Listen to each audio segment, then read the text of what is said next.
left off in the last section, ready to discover what the reset period is. This is going to be one of the most important pieces for you to not only reach your goal weight, but also to find out all of the necessary information to become the healthiest version of you. I highly encourage you to read as much of the information that I've provided you with on the website to gain more knowledge and more power in making sure that going forward you're able to maintain your health on your own basis. Our society has spent a lot of time confusing people about what's healthy, what's unhealthy, what's good for you, what's bad for you, and has demonized different types of food for their own purposes and for their own gain. Let it be said now that there's no one macronutrient that is actually bad for you. If we consume too much of anything, whether it's fat, whether it's protein, whether it's carbohydrates, your body is going to respond by becoming sick, gaining weight, and generally not functioning well. In today's society, we generally eat too many carbohydrates because they're cheap, easily accessible, and taste fantastic. Unfortunately, that raises a hormone in our body called insulin. And when insulin is constantly elevated, it's going to start breaking your body's functions down and start making you sick, make you gain weight, and cause a host of other issues.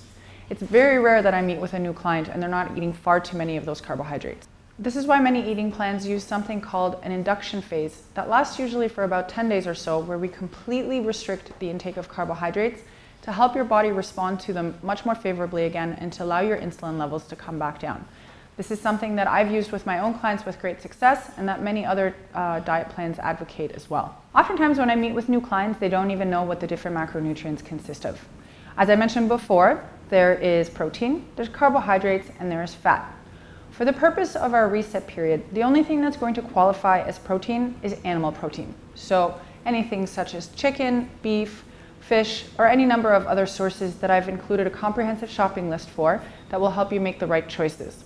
Other items such as nuts and quinoa and other things that people use as sources of protein are not going to be appropriate for our reset period, so we're not going to include them. As far as carbohydrates are concerned, obviously this is what we're trying to restrict the most. So the only thing that we're going to consume as far as carbohydrates go are green leafy vegetables.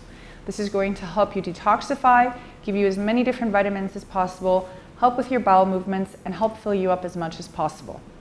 Contrary to what the 90s may have told you, fat is actually going to be your best friend going forward. Fat makes you feel full, is good for your hormones, and helps your insulin levels come back down again. So I encourage you to really take a read through the list of the different fats that are good for you and eat as many of them as possible, because as you first get rid of carbohydrates, you're going to feel an increase of hunger, and in order to be able to maintain the plan that you're on, you're going to need to fill the calories with something else. This seems fairly simple, correct? We eat some protein, we eat some fat, we eat some carbohydrates, and all of a sudden we magically get to the goal weight we want.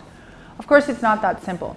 Food is so much more than just food for us nowadays. It's a friend, it's a celebration, it's an enemy, it's an ethnic background, it's so many different things other than just food.